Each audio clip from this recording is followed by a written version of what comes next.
Veteranong aktor na si Eddie Garcia, kritikal pa rin ang lagay matapos magtamo ng bali sa leeg. Magkapatid na ilang taon ang wanted sa manoy panggagahasa sa kanilang pinsan, arestado. Halos 3 pisong rollback sa gasolina, diesel at kerosene bukas, hinihintay ng mga motorista. Dahil sa mga anomalya, presidente at mga board member ng PhilHealth pinagbibitiw ng Pangulo. Kasama dyan ang pinsan ni Hanilet Avancenia. Sangkaterbang mangga nabubulok at palugi na kung ibenta, ngayong sobra-sobra ang supply. Bukod sa mga driver na walang prangkisa, mga hatchback at sasakyang 2015 ang modelo o mas luma pa, aalisin na rin sa Grab. At bago ang tinatamasang tagumpay ngayon, Love You Too star Shaira Diaz, ikinwento ang kanyang hirap noon nang mawalan siya ng show at mabaon sa utang. Live mula sa GMA Network Center, ito ang 24 Oras.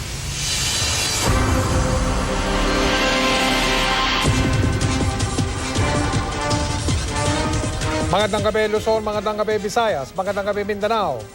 Mga kapuso, kritikal pa rin ang lagay ngayon ng batikang aktor na si Eddie Garcia matapos niyang magtamo ng bali sa leeg. Ilang kaibigan at kasamahan sa industriya ang dumalaw sa kanya sa ospital. Umapila sila ng dasal para sa paggaling na nag-iisang manoy ng Philippine showbiz industry. Narito ang pagtutok ni Aubrey Carampel.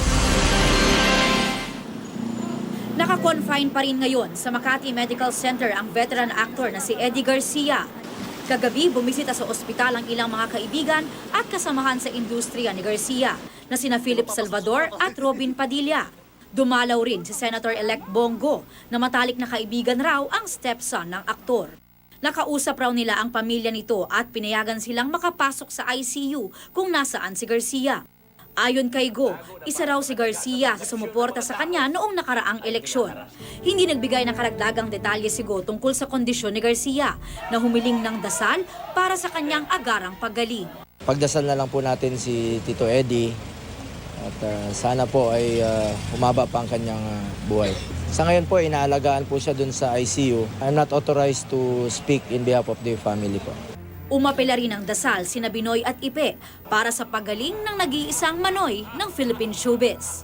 Sa lahat po ng fans ni Eddie Garcia, ipagdasal po natin siya na makarecover po. Kasi po, dasal ang pinakamalakas na panlaban sa kahit na anumang sakit. Maitutulong po natin ngayon sa oras na to, mga dasal, wag na muna po tayong gumawa ng mga haka-haka. Sa pahayag na nakuha ng GMA News mula sa kaibigan ng pamilya na si Direk Beth Orteza, sinabi ng family doctor ni Garcia na si Dr. Enrique Lagman na hindi heart attack o stroke ang dahilan ng pagkakaospital ni Garcia. Ayon kay Lagman, critical pa rin ang kondisyon ng aktor matapos magtamo ng cervical fracture o bali sa leeg. Mga doktor na unang tumingin sa kanya, based on a cursory physical examination, it also looked like a heart attack. However, this is around 2 o'clock daw in the afternoon sa ayon sa pamilya. Pagdating nung gabi, after all the tests had been done, pumasok na yung mga test isa-isa, yung troponin test at mga ganyan, nakita na hindi nagka-heart attack. Nirule out yung heart attack, nirule out yung aneurysm, nirule out yung heat stroke.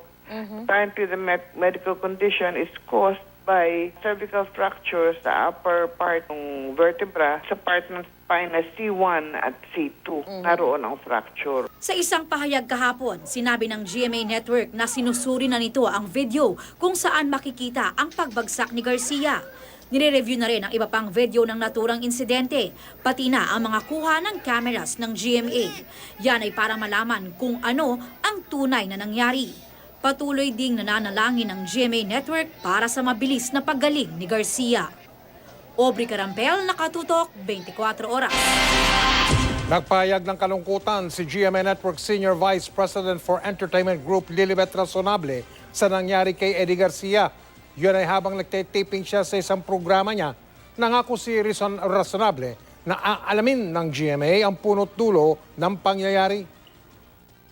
I don't know how I can put into words kung ano yung bigat at saka yung lungkot na aming nararamdaman sa pangyayaring ito. Kasi hindi naman kaila sa lahat ng tao na matagal na naging tahanan rin ni Tito Eddie ang GMA. Ang GMA ay fully committed to get to the bottom of this, kung ano yung buong pangyayari. Hindi kami bibitaw. Buong puso kaming makikipagtayo na makikipagtulungan sa pamilya sa abot ng ating makakaya para kay Tito Eddie. Sa ibang balita, matapos ang 7 taong pagtatago, arestado na ang magkapatid na inireklamo sa panggagahasa sa kanilang sariling pinsan. Nakatutok si Emil Sumangil. Kulay pula yung damit, kulay pula yung damit. Binuntutan na ng mga pulis Marikina ang suspect nang kumpirmahin ang asset na siya nga ang subject ng police operation. Andiyan na ba? Andiyan na? Ayun na. Andiyan na sa inyo. Pagdating malapit sa kanto, hinarang na ng mga nakasibilyang pulis ang nakabisikletang suspect. Mabilis siyang isinakay sa unmarked vehicle at pinaturo ang bahay ng kanyang kapatid na ikalawang subject ng police operation. Sa sala, nadakip naman ang suspect. Kayo po ay na-aresto namin sa sanang rape, ha? O kaya manggagahasa. So, kayo po ay akusado. Wanted ang magkapatid sa kasong panggagahasa noong pang 2012 at nakalista bilang una at ikalawa sa mga most wanted sa Marikina. Ang complainant, pinsang buo nila na noon daw ay nakikitira lang sa bahay nila. Tumangging magpa-interview ang mga suspect pero ayon sa kanila, hindi raw ito totoo. Ang sinasabi nila puro, siyempre, pabor sa kanila. Kaya sabi ko, hindi ko papakinggan yung mga sinasabi niyo dahil hindi naman ako husgado. Sa halang nagubat Plaza Altea, sakop ng Tanay Rizal naman, dinakip ng San Juan Police sa bisa ng warrant of arrest si Gerardo Altares alias Jerry Kamatayan. Relax ka lang. 3 pulis ang kailangan bumitbit sa suspect na pumapalag sa isinagawang pag-aresto. Wanted sa kasong crime of other acts of child abuse si Altares nang pagbuhatan niya ng kamay ang kanyang anak-anakan. Aksidente lang po yun, hindi po talaga intention yun. Parang pagsweto lang po sa bata, parang pagsunod lang. Hindi naman po grabe yung nangyari. Pag sinabi natin binibigyan natin ng leksyon ng ating mga anak, marami tayong kapamaraanan na hindi dapat umabot sa na-defeat yung or nasasawata yung karapatan din ng bata. Emil Sumangil, nakatutok, 24 oras. Mahigit 2 pisong bawas presyo kada litro sa diesel, gasolina at kerosene ang naghihintay sa mga motorista bukas. Paliwanag ng Energy Department, sobra raw kasi ang supply ng mga produktong petrolyo ngayon. Yan ang tinutukan ni Jam Sisante Caico. Mahigit 2 piso ang ibababa ng presyo ng mga produktong petrolyo simula bukas, ang pinakamalaking rollback sa buong taon sa ngayon. Base sa anunsyo ng Shell, Total, PTT Philippines at Petrogas, simula alas 6 na umaga bukas, bababa ng 2 pesos and 70 centavos ang kada litro ng diesel. 2 pesos and 45 centavos naman ang rollback sa gasolina, habang ang kerosene bababa din ng 2 pesos and 60 centavos. Wala pang anunsyo ang iba pang kumpanya ng langis. Sa laki ng bawas presyo, ang ilang motorista gusto raw itong sulitin. Gaya nito na onti lang daw ang pinakarga ngayon at bukas na magpapa-full tank. Nag-aabang ako sa rollback, siyempre sayang naman yun Kung magkakarga ako ng 3,000 sa rollback, ilang litro na yan. Kapag epektibo na ang rollback, ang isang sasakyang may 55 liters na capacity halimbawa, makakatipid ng mahigit 100 piso kapag nagpa-full tank. Ayon sa Department of Energy, ang big-time rollback ngayong linggo ay dahil sa oversupply ng petrolyo, bunsod ng tensyon sa kalakalan ng Amerika at China. Kapag konti ang demand due to slow economic activities, definitely maganda ang supply, bababa ang presyo. Payo rin ng DOE para lalong makatipid, ikumpara pa rin ang presyo sa mga gas station at sulitin ng mga discount o promo. We still have to compare because these retail stations are competing against each other. Ang isang gas station sa Quezon City halimbawa, may happy hour. Tuwing 11 a.m. hanggang 1 p.m., mas mababa ng 3 pesos kada litro ang gasolina at 2 pesos naman ang diesel. Meron ding mga mall at supermarket na nagbibigay ng discount sa kanilang cardholders o sa mga may hawak ng coupon. Sa kabila ng big-time rollback, hindi pa rin nakakansela ng rollback bukas ang laki ng itinaas ng presyo ng gasolina at diesel ngayong taon. Bukod dyan, bahagyang mas mababa pa raw ito sa computation ng DOE. Every time na may mga adjustment na may difference ng kaunti o whatsoever sa ng DOE, tinatanong namin sila kung ano dahilan, pinadya-justify namin. Jam Cesante, Kaiko, Nakatutok, 24 oras. Nag-anunsyo na rin po ng kaparehong oil price rollback ang Petron bukas. Ang kumpanyang Phoenix Petroleum Philippines naman, nitong Sabado pa nagpatupad ng bawas presyo. Samantala, sa mga dumadaan naman sa Subic-Clark-Tarlac Expressway o SC-TEX, tataas na po ang sigil sa toll doon simula sa Biyernes. Maapektuhan kaya nito ang presyo ng mga gulay na ibinibiyahe papasok sa Metro Manila? Alamin yan sa aking pagtuto. Ano yung binibiyahe nyo? Dahil sa kanyang negosyong spare parts sa mga sasakyan, lumuluwas sa Maynila si Jimmy Cognoden mula sa Baguio City, Buwan-Buwan. Pero simula sa Biyernes, June 14, dagdag 40 pesos ang kailangang ilabas si Jimmy para sa toll. Pinayagan na kasi ng Toll Regulatory Board na magtaas ng toll ang SC-TEX ng 51 centavos kada kilometro. Sa kaso ni Jimmy, 20 pesos na dagdag ito mula Mabalacat, Pampanga hanggang Tarlac City, kaya 40 pesos ang dagdag sa balikang biyahe. Yung ibang kalsada doon, kulang yung pino. Kapag napino yon, okay, kahit tataas, ganun naman talaga ang wala tayong magawa. Mula sa Mabalacat, Pampanga hanggang tipo exit papasok ng Subic Bay, dagdag 32 pesos sa toll sa Class 1, 66 pesos sa Class 2 at 98 pesos sa Class 3. Patungo naman ng Tarlac, dagdag 20 pesos sa Class 1, 40 pesos sa Class 2 at 60 pesos sa Class 3. Hindi naman maiwasang umaray ng ilan sa nakaambang taas toll, lalo pat kamakailan lang din nagtaas ang NLEX nakadugtong ng SC-TEX. Malaki rin po. Malaki rin.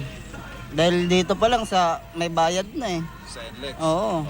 Sabay magtataas pa po sila. Masyado naman yatang parang parang overkill naman na. Paliwanag naman ng Toll Regulatory Board o TRB, makatwiran na raw ang inaprobahang toll na 2011 pa ipinitisyon pero ngayon lang napagbigyan. Tingin din ng TRB, hindi ito magiging dahilan ng pagtaas sa mga bilihin kahit pa sa SC-TEX dumaraan ang mga truck na naghahatid ng mga gulay mula sa norte patungo sa Metro Manila. We saw to it na hindi ito magiging inflationary. Inuunahan ko na na hindi naman magiging makatwiran yun na yung presyo ng okra nang gagaling sa let's say Baguio tataas na 10 piso. Dahil sa toll. Dahil sa toll. Hindi na rin daw lugi ang mga motorista sa lahat ng pagbabagong isinagawa sa SC-TEX. Naglabas po tayo ng napakalaking investment noong 2018. Nag-asphalt rehabilitation tayo sa buong SC-TEX. Mapapansin ninyo today, talaga namang hamak na mas makinis nga siya kesa sa iba Ivan Mayrina, Nakatutok, 24 oras. Bukas pa magsisimula yung inabiso po na pagtigil ng supply ng tubig. Pero mas maagang nawala ng tubig ang ilang customer ng Maynilad. Kaya naman ganun na lang ang pagkadismaya ng mga apektado. Yan ang tinutukan ni Bernadette Reyes. Bukas hanggang Miyerkules pa ang scheduled water interruption ng Maynilad sa ilang lugar sa Quezon City, Caloocan, Malabon, Pasay, Navotas, Makati, Maynila, Las Piñas, Parañaque, Bacoor, Cavite City, Imus, Noveleta at Rosario sa Cavite. Ayon sa Maynilad, kailangan nilang ayusin ang rapid mixer na ginagamit paglinis ng tubig mula sa Lamesa Treatment Plant 1. Nakasubmerge po ito, nakalubog dun sa ating treatment plant facility. Kailangan nating magbawas ng tubig para ito ay kahit papano ay ma-expose. Tapos saka natin to tatanggalin. Pero kahapon pa lang, nawala na ng tubig ang ilang taga-barangay Bahay Toro sa Quezon City. Kaya si Aling Juanita bumili na ng mineral water. Sabi ko ay bukas, mamayang gabi pa tayo mag-ipunta, bukas pa nga nakalagay. Biglang nawala, alas 10. Bibili na naman kami mineral water para panghugas. Si Ann naman, nabaliwala ang drum na binili. Bumili nga po ako ng lagayin kahit mahal para lang po may imbaka ng tubig po. Ngayon wala na pong tulo. Paliwanag ng Maynilad. Dahil mainit ang panahon, mabilis na nadideplete ang ating mga reservoir. Off-peak, kailangan tayo mag-interrupt. Para pagdating ng umaga, tumaas ulit yung bagbag reservoir natin, ibibigay na naman po natin sa tao. Ayon sa Maynilad, nasa 300,000 na water connections ang apektado ng water interruption. Kaya kapag nagkasabay-sabay ang pag-iipon ng tubig, maaaring mapaagang mawalan ng tubig ang ilang lugar. Meron tayong mga areas na matataas na pagka mababa ang ating supply, mahihirapan na sila. Dun sa baba, nauubos na yung tubig. So nahihirapang umakyat para mabigyan sila. Dito sa Barangay 74 sa Caloocan, may mga bahay na wala ng supply ng tubig. Kaya naman ang ilang residente napipilitan ng bumili ng tubig sa halagang 3 piso kada balde. Mabigat po yun sa budget eh. Dagdag yung budget sa pamilya, kulang pa po. Sabi naman ng Maynilad, kapag tumawag daw sa Maynilad Hotline 1626 ang apektado nilang customer, may darating na tanker para mag-deliver ng libreng tubig na pwedeng pang-inom at panluto. Bernadette Reyes, Nakatutok, 24 Oras. Mamayang hating gabi na, tatanggalin at i-deactivate ng Grab ang nasa 8,000 driver partners nito na wala raw prangkisa. Nanganganib ding matanggal sa Grab platform yung mga hatchback at mga sasakyang 2015 o mas luma pa ang modelo. Nakatutok si Salima Refran. Bumusina bilang protesta ang grupo ng deactivated Grab drivers. Sigaw nila, hindi makatarungan ang pagtatanggal sa kanila sa platform ng Grab dahil hindi raw sila nakapagbigay ng katunayan ng kanilang provisional authority o prangkisa. Panahon po ngayon ng enrollment, pasukan po. Marami po tayong marami pong anak tong mga kasamahan natin na driver. Dito po ang kabuhayan namin. Ito lang po ang negosyo namin. Sabi ni Presidente, may mandato na, di ba, na pabilisan ang pagproseso ng mga dokumento. Bakit hindi, di ba, ang LTFRB, government din yan, di ba? Bakit hindi nila magawa? Pero ayon sa Grab, tuloy na ang deactivation sa ilan nilang partners. Lunes ng hating gabi tatanggalin sa platform at i-deactivate ang nasa 8,000 driver partners ng Grab. Katumbas yan ng halos 100,000 mga biyahe. Kaya asahan na raw ang hirap sa booking at posibilidad ng madalas na surge sa pasahe. Bukod sa mga partner na hindi na proseso ang kanilang mga prangkisa sa nakalipas na 6 na buwan, tatanggalin din sa platform ng Grab ang mga hatchback at mga sasakyang 2015 o mas matanda pa ang modelo. Kanina, mistulang nangangapa sa dilim ang mga aplikante ng prangkisa ng TNVS sa LTFRB dahil walang ilaw ang holding area. Cellphone ang gamit ng ilan para makita ang kanilang mga pangalan sa listahan ng mga may schedule ng hearing para sa prangkisa. Ako nagpapalpite, pumunta ako na hearing ko kasi ngayon 9 o'clock. Tinuro ako nito doon sa kabila. Doon natin, pumunta raw ako dito. Ngayon, pumunta na naman ako sa hearing, mag-hearing na ako. Nandito na pumunta ako, wala naman pala yung pangalan namin. Ako nahihirapang kumandod, mainit. Mainit daw sa labas. Magulo talaga ngayon so hopefully maayos nila. Bukas, may show cause hearing sa LTFRB ang Grab para pagpaliwanagin sa deactivation. Wala pang pahayag ang LTFRB sa mga reklamo tungkol sa proseso ng pagkuha ng prangkisa. Kasabay naman ng lahat ng ito, binuksan din ng LTFRB ang 10,000 slots para sa TNVS application. Salima Refran, Nakatutok, 24 Oras. Inaresto ng NBI ang isa sa mga may-ari ng WellMed Dialysis Center na inakusahang nangulimbat ng pondo ng PhilHealth para sa kanilang dialysis patients. Pero gitang suspect, hindi totoong bintang sa kanila at kaya raw nila yung patunayan. Nakatutok si Sandra Ginaldo. Matapos utusan ni Pangulong Duterte ang NBI na pangunahan ng investigasyon sa WellMed Dialysis Center at arestuhin ang may-ari nito, kusang nagpunta sa NBI Anti-Graft Division ang isa sa may-ari ng WellMed na si Brian C. kasama ang kanyang abogado. Nakipag-usap sila sa NBI at ayon sa kampo ni C, meron silang mga testigo at ebidensyang magpapatunay na hindi kinulimbat ng WellMed ang pondo ng PhilHealth para sa mga dialysis patients nito. Buwelta nila ang mga whistleblower na sina Lizelle Santos at Edwin Roberto ang kumita umano sa transaksyon. Ang nangyayari, yung mga patients nagbabayad dun sa dalawa. So to reconcile the records, yung pera na kina-cash out, binubunsa nila yon. So to reconcile the records, they claim yung benefits nga sa sinasabi dun sa mga namatay na. Matapos makipagpulong sa NBI, naiwan sa isang kwarto si C at kanyang abogado. Makalipas ang mahigit 3 oras, pumasok na sa kwarto ang ilang NBI officers. Nagkaroon ng sandaling diskusyon at makikitang nangangatwiran ang abogado ni C. Kalaunan, inanunsyo na ng NBI na arestado na si C dahil sa estafa through falsification of documents. Walang warrant of arrest laban sa kanya. Pwede naman daw ito basta't isasampa ang reklamo sa piskalya sa loob ng 36 na oras. On the basis of the complaints filed by PhilHealth and the whistleblower. So he's now under the custody of the NBI. Dumating din sa Anti-Graft Division ang abogado ng PhilHealth dala ang isang kahong dokumento. Ito raw ang nakalap nilang ebidensya sa WellMed matapos magsampa ng reklamo sa kanila sina Santos at Roberto noong nakaraang taon. Ito raw ang patunay din na inaksyonan naman nila ang reklamo ng dalawang dating empleyado ng dialysis center. Base sa investigasyon ng dokumento na kuha namin talaga, yung WellMed nagpa-file ng mga claims sa PhilHealth doon sa mga patay na nilang pasyente. 12 is against WellMed and the 11 complaints is against the involved doctors. Sa ibang opisina naman ng NBI dumulog sina Santos at Roberto ang mga nagsiwalat ng umunoy paniningil ng WellMed sa PhilHealth ng dialysis treatment ng mga pasyenteng patay na.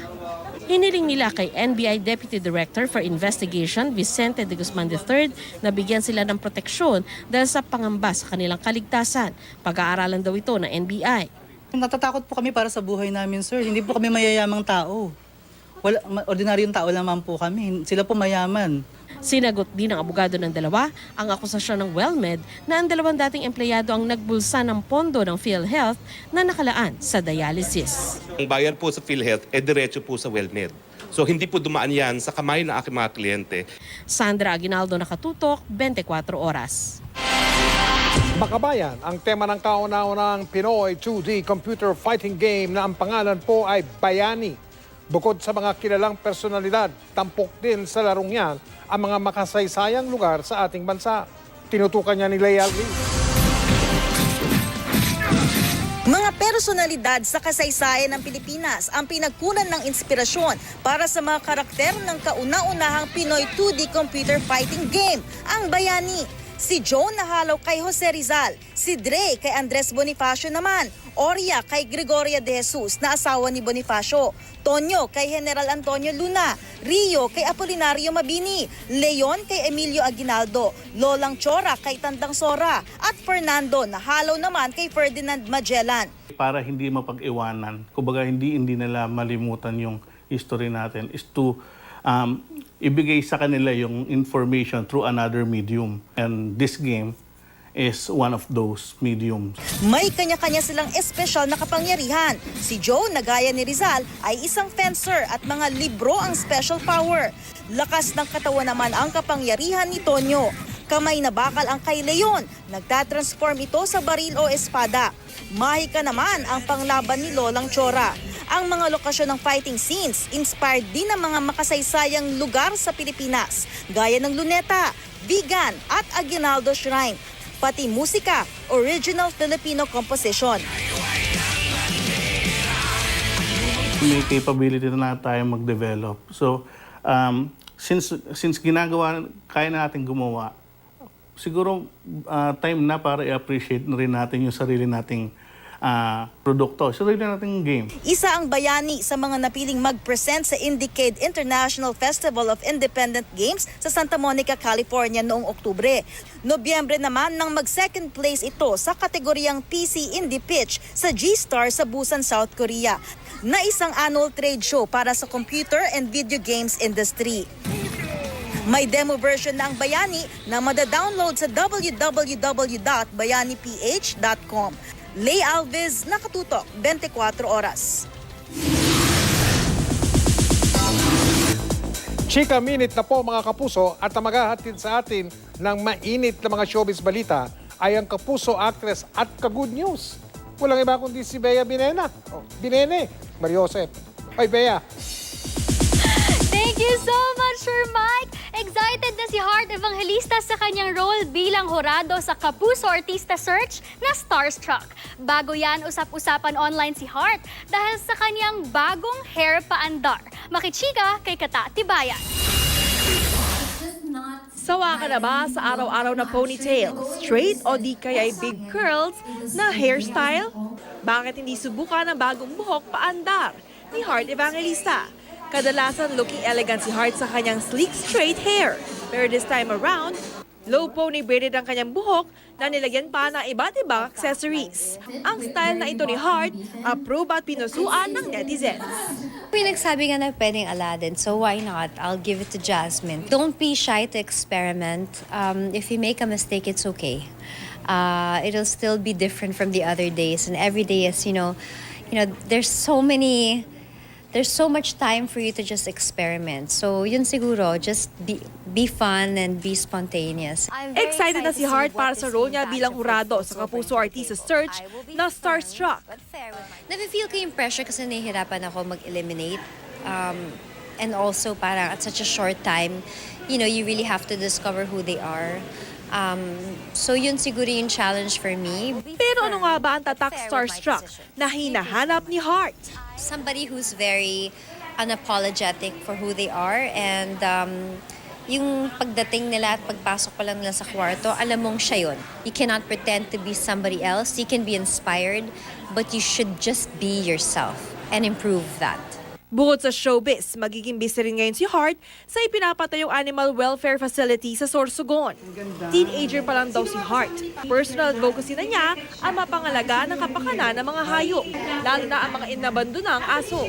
Kaya imbis na bumili, mag-adopt na lang daw ng aso.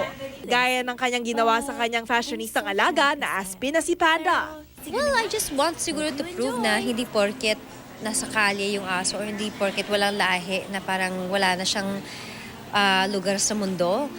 Aspens for me are very special and they're actually very smart and they have a purpose. Katatibayan updated sa showbiz happenings. Arestado ang isang guro sa Bulacan matapos umano niyang gahasain ang kanyang estudyante. 9 na taong gulang pa lang daw ang biktima ng halayin umano siya ni Sir. Nakatutok si Marisol Abduraman. Pulis kami. May warrant to pares ka, sir. Sa bahay na ito sa Barangay Gaya-Gaya, San Jose del Monte, Bulacan, dinatnan ng mga pulis ang subject na si Felver Bukirin, isang public school teacher.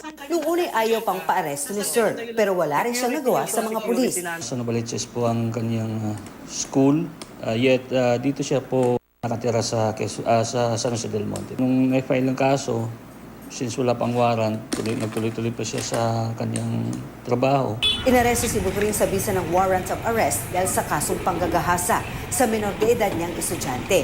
Ayon sa ina ng biktima, 2013 na mangyari ang panghahalay sa kanyang anak. 9 na taong gulang pa lang daw noon ang biktima at isang grade 4 student. Umuwi raw ang biktima na tulala at may sugat sa leeg.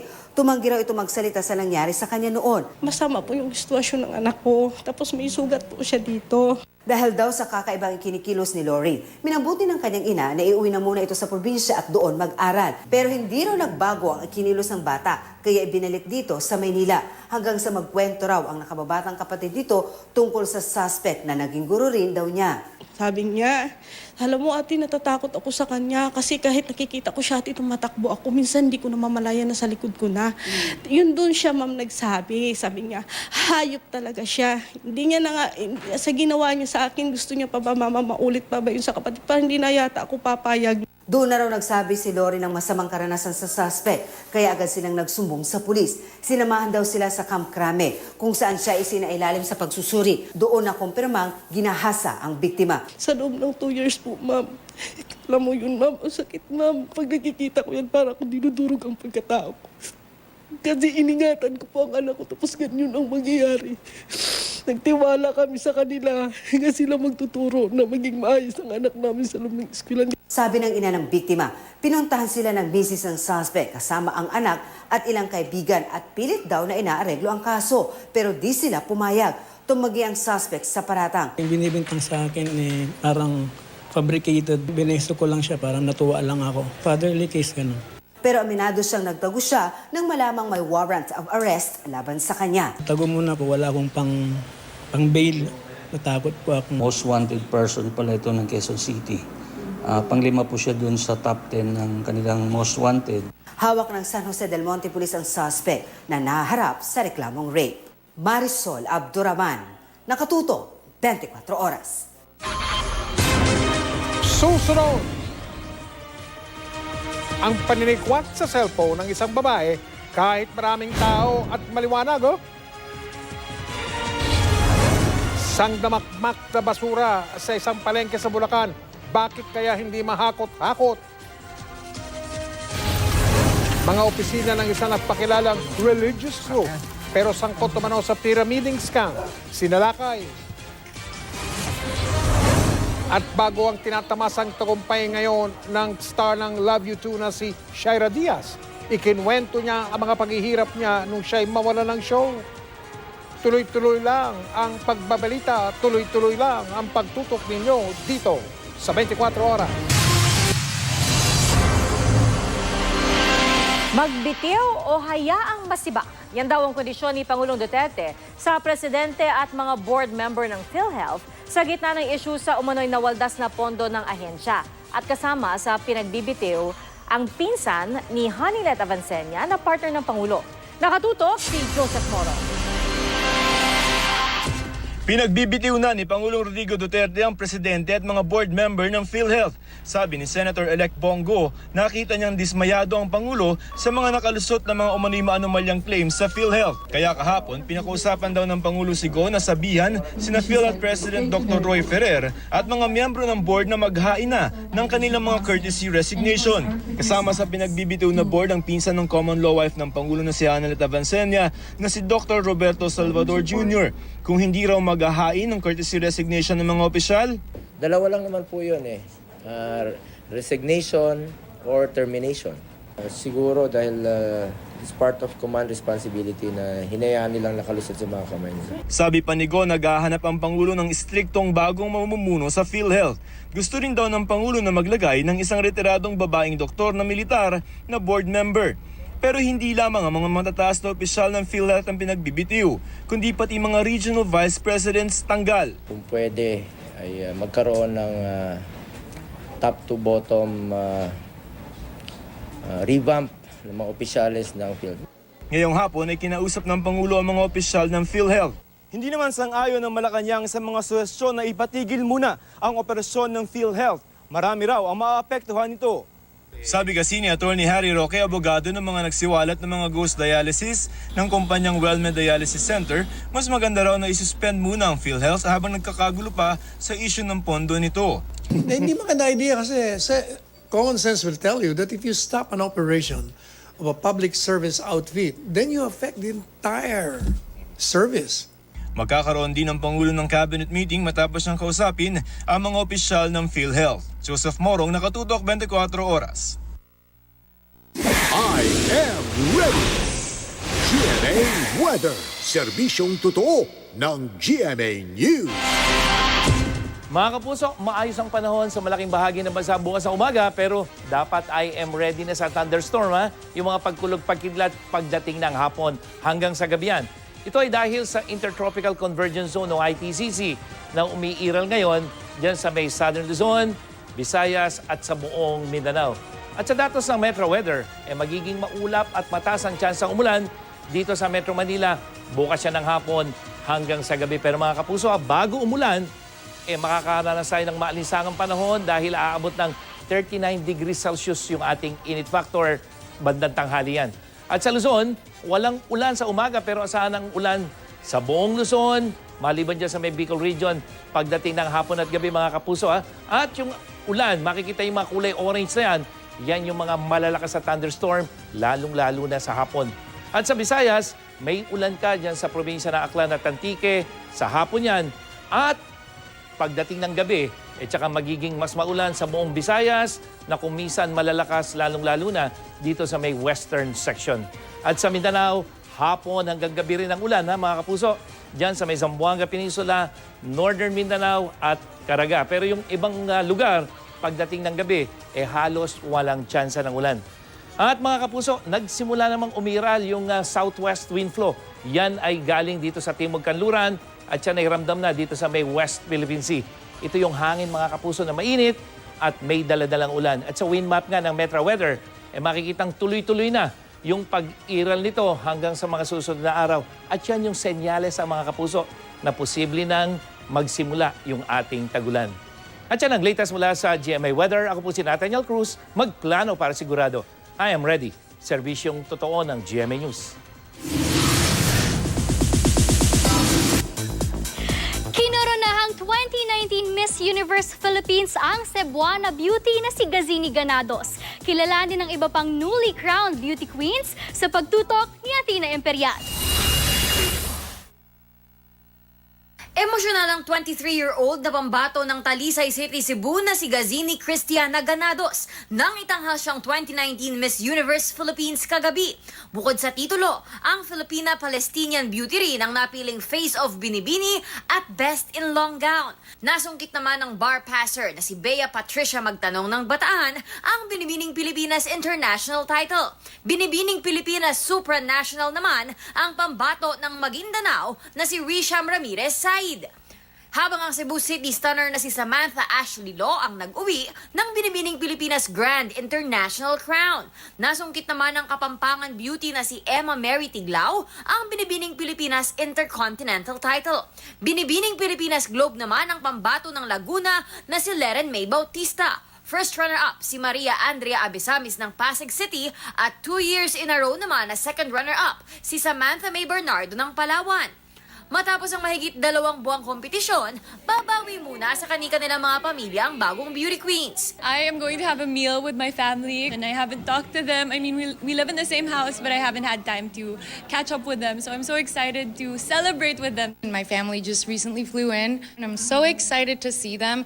Dahil international title holders ang kanilang predecessor, game face on agad ang kagandahang Flores sisters na sina Gazini at Emma. We will work hard together, all together with all my other sisters. So we will do our best. I've waited for this crown to compete internationally and represent Philippines, and I think you should wait what that pasabog is. Nagpasalamat naman ang Binibining Pilipinas 2019 winners sa mga sumuporta sa kanila sa buong kompetisyon. Thank you so much for all your love, your support, your prayers, and just being there for all of us. Si Miss Universe 2018 Catriona Gray, nagpasalamat sa kanyang pageant sisters bago ipasa ang Binibining Pilipinas crown. Sa kanyang Instagram post, sinabi niyang mamimiss niya ang nabuong samahan nila. Nagpasalamat din siya sa Binibining Pilipinas pageant na naging tulay para makamit niya ang kanyang Miss Universe dream. Athena Imperial nakatutok, 24 oras.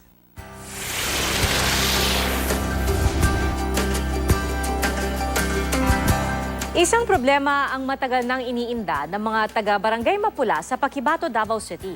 Walang maayos na tulay na nagagamit ang mga residente kaya napipilitan silang salubungin ang delikadong ilog. At ang resulta, ilang buhay na ang nawala. Barangay Mapula, kung tawagin ang bahaging ito ng Paquibato sa Davao City. Ito'y dahil noong unang panahon daw, nagkulay pula ang ilog dito. Matapos dito hugasan ang mga armas na ginamit sa labanan ng mga Ata, Manobo at mga Muslim. Mula raw noon, tila taon-taon na raw may namamatay sa ilog. Pero hindi ang kwentong bayan ang totoong nakikita nilang problema sa ngayon, kundi ang kawalan ng tulay na magdurugtong sa isang bahagi ng ilog papunta sa bayan. Mula noong nakaraang taon, 5 na ang namatay sa ilog.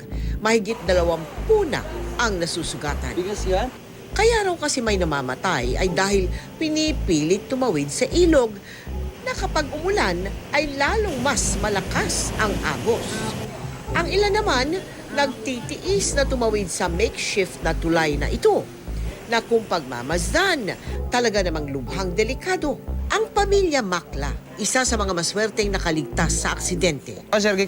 Galing kami sa taas at papunta sana sa bayan. Pagdating namin sa gitna ng tulay, bigla na lang dumulas yung motor. Nataob kami. Dapat daw ay sa ilog sila dadaan, pero dahil maulan at mataas ang tubig, ay sumugal na lang sila sa tulay na delikado. Mabuti at galos at pilay lang ang natamo nila. Ang hiling nila. Humihingi kami ng tulong para magkaroon kami ng maayos na tulay para wala nang madisgrasya tulad namin. Tulungan po natin ang mga kababayan natin dito sa Barangay Mapula para masolusyonan ang kanilang problema.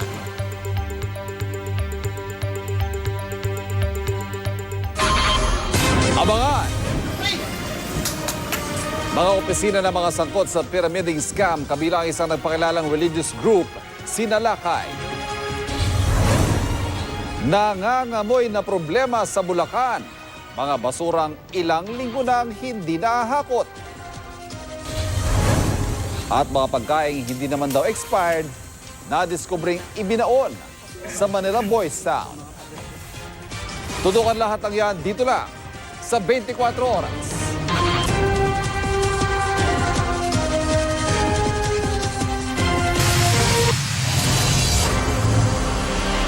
Iba na ho talaga ang panahon ngayon. Yung assignment o homework ng ilang estudyante, online na po.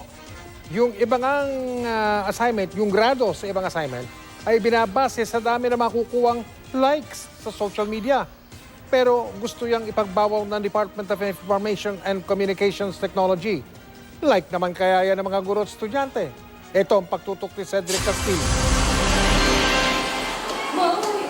Sa subject na Technology and Livelihood Education o TLE ni Teacher Hyvie May, hindi raw pwedeng mapag-iwanan ng panahon. Kaya kung paggamit ng social media ang trending sa mga mag-aaral, kailangan daw nakakasabay si Ma'am. Para ma-sure tayo na nakukuha nila information, gamitan natin ng alam nila. Para ma-encourage sila na makakagawa ng assignment, gumagawa kami ng group chats. So, syempre, mas sila dun active sila. Kahit nasan silang lugar, pwede nilang sagutan. At wala silang magiging reasons na hindi nila nabasa. Kasi alam mo dun makikita mo dun na nasin nila, na download nila. Ang diskarte naman na isang gurong nakausap namin, sa social media pinapapost ang mga likha ng kanyang estudyante para makakalap hindi ng likes kundi ng komento ukol dito. Halimbawa, ang aking aralin ay pagsulat ng dagli, yung maikling-maikling kwento. Pag likes kasi ang daling pindutin, mga reactions. Kapag comment, una, nalalaman ko kung orihinal ang gawa. Kasi may mga mahilig ding magbasa ng dagli. Pangalawa, yung mga komento nila para mas mapaganda pa yung gawa ng aking mga mag-aaral. Pero para sa Department of Information and Communications Technology o DICT, mas mainam kung hindi gagamitin ng mga guro ang social media sa pagbibigay ng mga assignment. Based dun sa mga consultation, yung mga parents mismo nagsabi na sana yung projects and assignments huwag ipadala sa social media. Dahil imbes na mag-assignment yung bata, gagawa ng project, maglalaro na sa social media. Isasangguni ng DICT sa Department of Education o DepEd ang planong ito ng ahensya. Pero ngayon pa lang, suportado na ito ng DepEd. Stand po natin sa DepEd, hindi naman talaga ini-encourage ang paggamit ng mainstream social media sa mga assignments. So ano po sir yung method dapat ng teacher to disseminate yung assignment? Yung traditional po na binibigyan sila before the end of the class. Mahihirapan din po kasi sa Facebook lang po ako nakiki-update ng assignment. Susunod po kami. Pero sana pag-isipan para malaman nila yung magiging effect din naman yun sa bata. Mungkahi rin ng DICT na ipagbawal ang mga assignment na nagpapakalap ng maraming likes sa social media para mas mataas ang grado ng estudyante. Mayroon din konting cybersecurity issues yun, no? Kasi kung sila ay talagang magpupursige, magkuha ng likes, they might be exposing their private data, no? Cedric Castillo, Nakatutok, 24 Oras.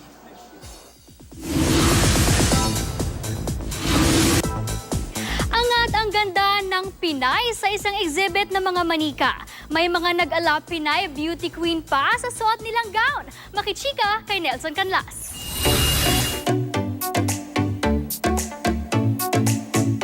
Bihis Pinay ang iconic doll na si Barbie. Mahigit 60 creations ng mga premyado at baguhang designers ang ibinida sa exhibit na Filipina Beauty Barbie. Kabilang narito ang mga binihisa ng miniature versions ng mga recent winning queens na sina Miss World 2013 Megan Young, Miss Universe 2015 Pia Alonso Wurtzbach, pati na ang iconic ng maituturing na mga winning gowns at costumes ni Miss Universe 2018 Catriona Gray. Bukod sa miniature version ng gowns ng mga Filipina beauty queens, inilabas din ng mga designers ang kanilang creativity nang i-showcase nila ang mga makukulay na Filipiniana gowns. Mayroon pang dinamitan ng sako at ipa.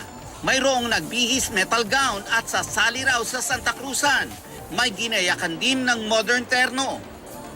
16 naman ang designers na naglaban-laban sa pinakamalikhaing disenyo gamit ang mga indigenous at recycled materials. Sa huli, nagwagi ang 19-year-old na baguhang designer na si Lailani Yalong para sa kanyang ibong Adarna-inspired design.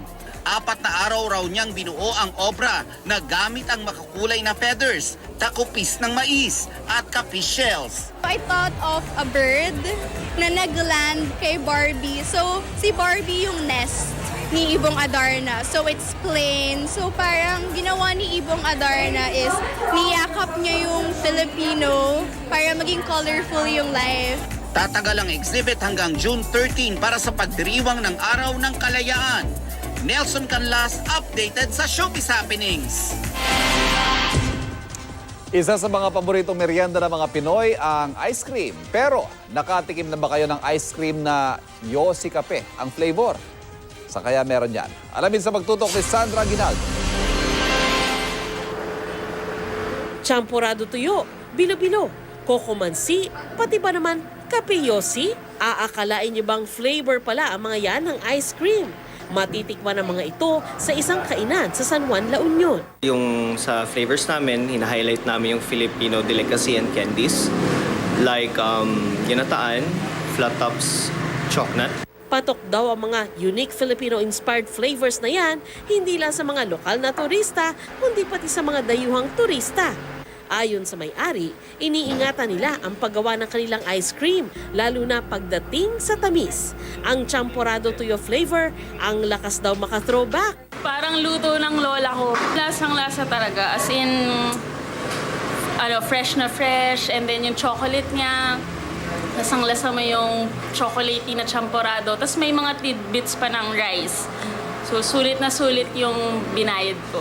Ano naman kaya ang lasa ng Kape Yossi flavor? Ang ginagamit po namin dyan is cherry wood chips, which is ginagamit din po nila sa pag-smoke ng steaks sa mga restaurants. Meron lang po siyang smoky aftertaste.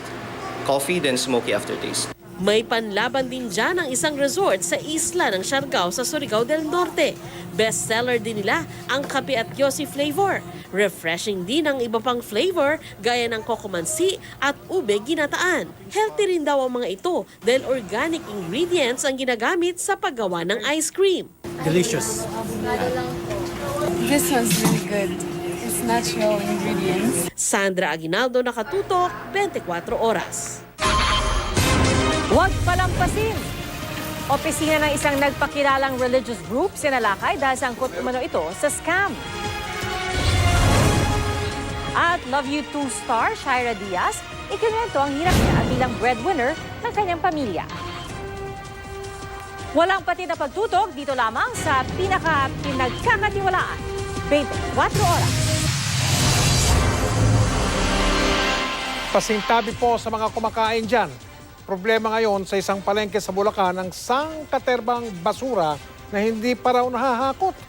Apektado ang negosyo ng mga nagtitinda doon ng prutas at gulay. Ano ba yan? Nakatutok si Chino Gastón.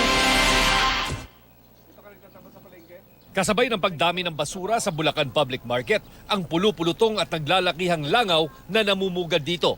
Ang mga nabubulok na prutas at gulay sa basurahan, pinagpepiestahan ng mga peste. At nakatago sa ilalim ng basura ang mga uod na tuwing umaga gumagapang raw papunta sa mga pwesto ng mga nagtitinda rito. Ang mga peste hindi lang banta sa kalusugan kundi perwisyo pa sa kabuhayan. Maraming langaw at sa umaga uod ang pinakamarami. Uod. Uod siya talaga, lumalabas siya. Gumagapang niya sa mga pwesto na yan. Pag dinaanan ng mga customer, siyempre nandidiri. Ang mga magpuprutas hindi binibilan dahil dumadapo daw sa mga prutas, kakainin ng tao. Kaya umiiwas sila sa pwedeng magkasakit sila. Dati linggo-linggo raw ginukuha ang basura dito sa Bulacan Public Market. Pero mula nang nagkaroon ng aberya sa landfill, hindi na raw ito nahahakot at araw-araw lumalawak at tumataas ang bundok ng basura na tinatapon dito sa likuran ng palengke. Mula May 24, wala ng truck ng basura na nakakapunta sa landfill ng kumpanyang Wakuman Incorporated sa Norzagaray, Bulacan. Dito, tinatambak ang basura mula sa bayan ng Bulacan at 17 iba pang munisipyo sa lalawigan. Nauka at bumagsak kasi ang isang bahagi ng Igay Road, ang kalsada papunta sa landfill na dumadaan sa bayan ng San Jose del Monte, Bulacan. Maliliit na sasakyan lang ang pinapadaan ng munisipyo sa pangambang tuluyang maputol ang kalsada. Nag-alok daw ang Wakuman na sila na ang magpapagawa ng kalsada pero tumanggi umano rito ang LGU. We offered our services nga as part of our corporate social responsibility programs na tutulong din kami. We sent our trucks there, heavy equipment, and also the construction materials needed for the immediate repair. Kaya lang, we were refused. Dinecline kami. Ang sabi daw, meron gagawa na raw po yung local government ng San Jose. Paliwanag ng City Administrator ng San Jose del Monte, hindi malinaw kung sino ang dapat umayo sa kalsada, probinsya ba o ang lungsod. There's now an issue of actual classification ng stretch na yon na nasira leading to the sanitary landfill, whether it is city road or provincial road. So I believe kailangan mag-usap, mag-reconcile no, yung Provincial Engineering Office at aming City Engineering Office to fully establish jurisdiction. Pinatawag kanina ng DENR Region 3 ang Municipal Environment and Natural Resources Office sa 24 na bayan ng Bulacan kung saan pansamantalang napagkasunduan na ipahakot muna sa mga sanitary landfill sa mga kalapit na probinsya ang mga tambak na basura. Chino Gaston, Nakatutok, 24 Oras. Hindi lang kakapusan ng tubig at pagkatuyot ng mga bukid ang dulot ng El Nino. Lumago rin dahil sa matinding init ang produksyon ng mangga. At sa sobrang dami, kung hindi bagsak presyo sa tindahan, itinapon na lang ang ilan o kaya hinayaang mabulok na ikinalugi naman ng mga magsasaka. Nakatutok si Tina Panganiban Perez. Hitik sa bunga ang mga puno ng mangga sa San Jose, Romblon. Pero marami ang nahuhulog na lang sa lupa o kaya'y nabubulok at napupunta na lang sa mga basurahan. Halos ipamigay na rin ng mga nagtitinda sa palengke sa Baybay City sa Leyte ang kanilang mga panindang mangga. Ganyan din ang nangyayari sa Isabela. Libre na rin ang mangga sa lugar na ito sa Ilocos Sur. Sa Kamuning Market sa Quezon City, mababa ng 20 hanggang 30 pesos ang kada kilo ng mangga. Ang nabili ni May na overripe na mangga, 45 pesos lang kada kilo. Okay lang din po yan i-shake, gawing ice candy po. Pero bakit yung medyo overripe na yung pinili nyo, ma'am? Para nakakatipid. Ayon sa Department of Agriculture, ang El Nino phenomenon ang dahilan kung bakit may oversupply ngayon ng mangga. Phenomenon yan pagkatapos ng El Nino, yumayaman yung lupa, nakakapahinga kasi. So after a long dry spell, tapos biglang uulan, talagang mamumulaklak yung hindi lang mangga. Meron silang mga 2 million kilos na oversupply for this season. Sa sobrang dami ng mangga, lugi na ang mga magsasaka. Ang pinakamababa na bili ngayon ng processing facilities, 12 to 13 pesos per kilo. Lugi ang farmer dyan. Aminado naman ang DA na may pagkukulang ito sa nangyari. Kakulangan din ng gobyerno siguro na hindi kami nakapaghanda. No? But kanina sabi ko sa mga stakeholders, next time, advise us in advance na may oversupply kayo para makatulong kami. Ang isa sa mga tulong ngayon ng DA sa mga magsasaka ng mangga, ang isang linggong mango festival sa departamento. Hindi naman kailangan bumili ng gobyerno, facilitate lang namin. We invited a Japanese importing company to import some of the produce. Not that much. Tina Panganiban Perez, Nakatutok, 24 Oras. Up next, bago ang kabi-kabilang project ngayon, Love You Too star Shaira Diaz. Ikinuwento ang mga pinagdaanan niyang pagsubok noon. Non-stop ang pagtutok dito lang sa 24 Oras.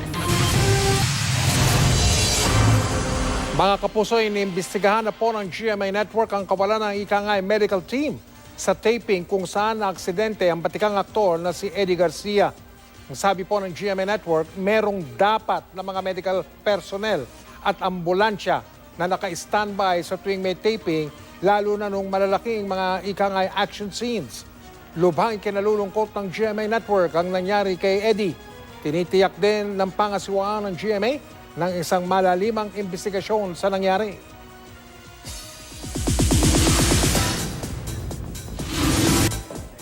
Bago maging kapuso si Love You Too star Shaira Diaz, dumaan siya sa iba't ibang pagsubok. Gaya noong panahong nawalan siya ng show at nabaon pa sa utang. Ang inspiring story ng breadwinner na si Shaira sa chika ni Lars Santiago. Araw na kayong hindi nagkikibuan, ha? Mula sa pamilya Roses. Sa Love You Too napapanood ngayon si Shaira Diaz bilang ang nakababatang kapatid ng karakter ni Jeneline Mercado. Malaki raw ang pasasalamat ng young actress sa Kapuso Network. At ngayon, may pelikula rin sila ni David Licauco na Because I Love You. Nakikita raw ni Shaira ang kanyang sarili sa karakter niya rito. Sa pelikula kasi, bilang babaeng firefighter, siyang sumusuporta sa kanyang pamilya. Sa tunay na buhay, siya rin ang nag-iisang breadwinner sa kanyang ina at 2 pang kapatid. Wala nga raw siya halos tinatanggihang trabaho. 2016 pa naghiwalay ang ina at ama ni na Shaira at doon siya nagsimulang itaguyod ang pamilya nila.